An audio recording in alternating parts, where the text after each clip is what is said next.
Hi, it's Taylor T. Carlson, and I'm back with another video for you. I just finally got around to taking a look at the NES Classic Edition not too long ago in a review. And so today we're going to take a look at the Super NES Classic Edition, the successor system, which of course features 21 games from the Super Nintendo era. So let's take a look at it. Here's the actual system. Again, like the NES Classic, this looks just like its original counterpart, just smaller. Obviously, this fits in one of my hands. There's the front. The controller ports are not functional. I'll show you how that works in a second. There's the side. Other side, there's the back. And like the NES Classic, it uses an HDMI port and the mini USB power source, and it also includes a AC adapter there with the Nintendo logo. Looks pretty much the same as the one that I got with my NES Classic. I guess the earlier NES Classics had a slightly different one, but I've got the more recent model myself. And then I was saying how that's non-functional on the front there. So this is actually just a plate. You pull this open and then your actual controller ports are underneath. These are the same size as the ones on the NES Classic and the Wii and Wii U stuff. So you can actually use your SNES Classic controllers with your NES Classic and vice versa. Though I don't know why you'd want to use NES controllers on the SNES, since a lot of the games do require more buttons. And then just like on the original SNES, you got your sliding power button there, reset button there, which on this takes you back to the main menu. The eject button is not functional, and then the port here where the games would go on the SNES, that's just aesthetic. It serves no purpose. It's just for decoration, but it does look very nice. And like with the NES Classic, of course, you get the instruction manual, and this folds open to reveal a poster inside. I'll go ahead and show you what this looks like. And this is like the poster you would get if you bought an SNES back in the day. It's got promos for Super Mario World, Super Metroid, Star Fox, F-Zero, and Zelda: A Link to the Past. So, if you were a kid like me, you probably had this same poster hanging up in your room somewhere. I mean, my room was covered in Nintendo posters. I had a Nintendo Power subscription, so one of the first things I'd always do is rip the poster out and hang it up on my wall each time I got a new magazine.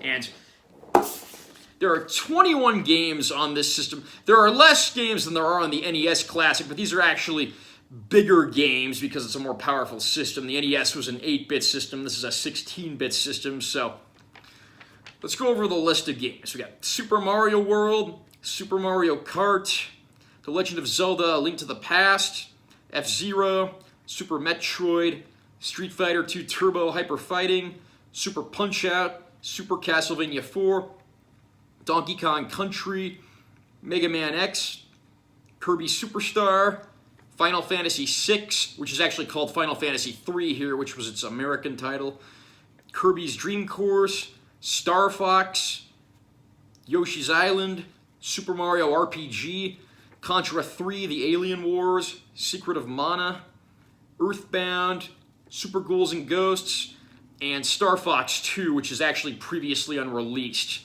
This system marks the first release of Star Fox 2. It's also been released on the Nintendo Switch Super NES Arcade Online feature as well. So as you can see, it's a pretty nice selection of games there.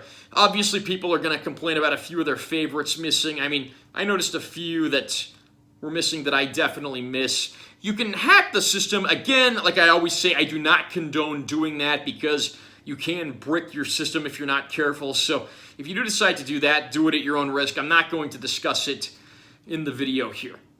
If you go on to the system, turn it on, you can scroll through the menu. It's very similar to the NES Classic menu. You just scroll from left to right to find your games.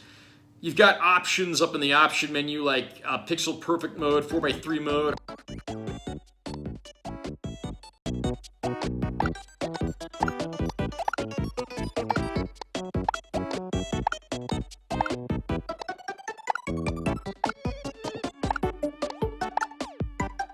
And again, you have a nice mix of 1- and 2-player games. I didn't show the controller earlier, so I'll do that. Pretty much identical to the original SNES American controllers. Got all the same buttons. Got your shoulder buttons there. Here's the back.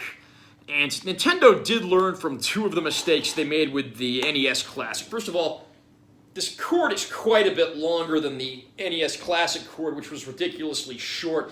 This is still a little shorter than I would like, though. You can buy extension cords, and you could also buy wireless controllers, but the other positive, too, is they actually included two of these rather than just one, so if you and your buddy want to go at it in Street Fighter or Mario Kart, you can actually get right down to business fresh out of the box.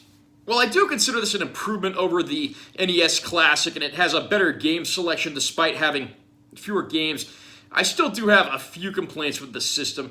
First and foremost, Nintendo didn't fix one of the biggest issues that came from the NES Classic. You still have to get up and go over to the system to hit the reset button to go back to the main menu. Again, a lot of other companies that have put out similar systems have found ways around this, like holding down a button or pushing a combination of buttons. And I don't know why Nintendo didn't do that here. Hopefully, if they ever decide to do a Nintendo 64 Mini, they won't make that mistake again. I am, however, glad to see a lot of these games, which are actually pretty hard to find nowadays, made accessible again thanks to this system.